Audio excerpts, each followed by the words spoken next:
ధన్యవాదాలు. ఇది ఒక నూతనమైన కాన్సెప్ట్ నేను తీసుకున్నాను. ఒకప్పుడు జన్మభూమి పెట్టాను. జన్మభూమి పెట్టి ప్రపంచంలో ఉండే తెలుగు వాళ్ళందరినీ రమ్మని మీ గ్రామం పిలుస్తూ ఉంది. రండి, మీకు జన్మనిచ్చిన ఈ గ్రామానికి మీరు సేవ చేయమని చెప్తే చాలామంది వచ్చారు. చెరువులు దువ్వారు, రోడ్లు వేశారు, స్కూల్స్ కట్టారు, హాస్పిటల్స్ కట్టి ఆ రోజు ఒక స్ఫూర్తిని చూపించారు. ఇప్పుడు నేను ఆలోచించింది, మనతో పుట్టిన వాళ్ళు కొంతమంది ఇబ్బందుల్లో ఉన్నారు. ఈ పిల్లల్ని మీరు చూశారు. నేను ఈరోజు సూపర్ 6 తీసుకొచ్చాను. అనేక సంక్షేమ కార్యక్రమాలు పెట్టాం. అందరికీ న్యాయం చేయాలనుకుంటున్నాం. అయినప్పటికీ కూడా ఇలాంటి పిల్లలు మీరు చూస్తే వీళ్ళు దాంట్లో ఆ స్కీమ్లో పెన్షన్లు రారు.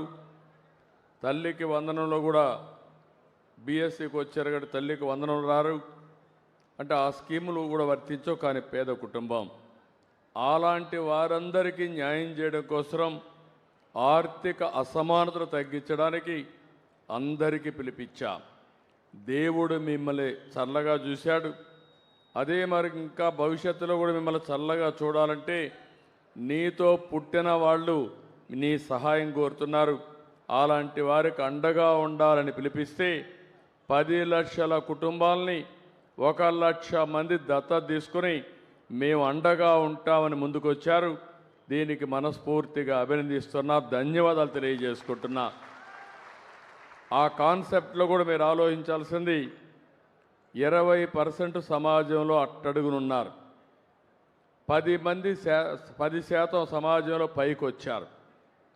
ఒక్కొక్కరు ఒకరికి కానీ ఇద్దరికి కానీ ఇంకా ఎక్కువ మందికి సహాయం చేయగలిగితే వాళ్ళు కూడా బాగా చదువుకుంటే ప్రయోజకులైతే వాళ్ళు కూడా రేపు మార్గదర్శులు అయిపోయి వాళ్ళు 10 కుటుంబాలకు సహాయం చేసే పరిస్థితి వస్తుంది. నేను ఇది ఒక వినూత్నమైన కార్యక్రమం తీసుకున్నా. ఇంతవరకు భారతదేశంలో ఒకప్పుడు మీరు చూస్తే రోడ్లన్నీ పీపీపీ మోడల్లో వేస్తాం. ఎయిర్పోర్ట్లు కడుతున్నాం. ఇప్పుడు భోగాపురం ఎయిర్పోర్ట్ వస్తూ ఉంది. మనం భూమి ఇచ్చాం. జిఎంఆర్ వచ్చి ఈ ప్రాంతం వ్యక్తి వచ్చి ఆయన మొత్తం అక్కడ ఎయిర్పోర్ట్ కట్టే పరిస్థితికి వచ్చాడు, లోన్ తీసుకొచ్చి. అంటే దానివల్ల ఆయనకు ఆదాయం వస్తుంది, లోన్ రీపే చేస్తాడు. నేను ఇప్పుడు ఆలోచించింది, మీరు బాగుపడ్డారు, మీ బాధ్యత కూడా ఉంది. నీ శక్తిని బట్టి ఒక 500-1000 కుటుంబాలు తీసుకుని వాళ్ళని కూడా అన్ని విధాలా పైకి తీసుకొచ్చే బాధ్యత వాళ్ళు తీసుకోవాలని చెప్పి కోరాను.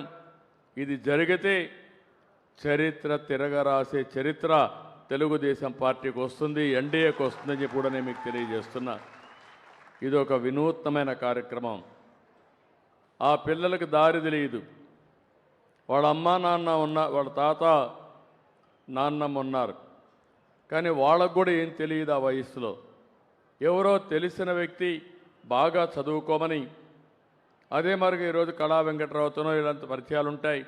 ఆ పరిచయం పెట్టుకొని అదే మరి మా కలెక్టర్ కూడా పనిచేస్తాడు.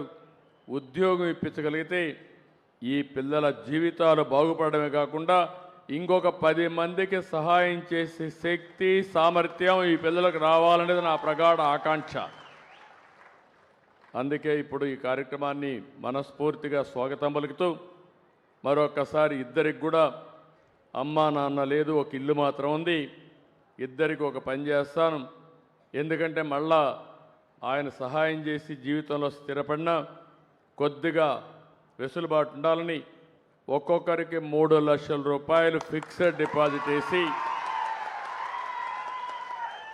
రేపు ఏదైనా అవసరమైతే జీవితంలో స్థిరపడడానికి ఆ డబ్బులు ఉపయోగించుకున్నట్టుగా ఇద్దరి పిల్లలకు అండగా ఉంటానని చెప్పి మీ అందరికీ తెలియజేస్తున్నా.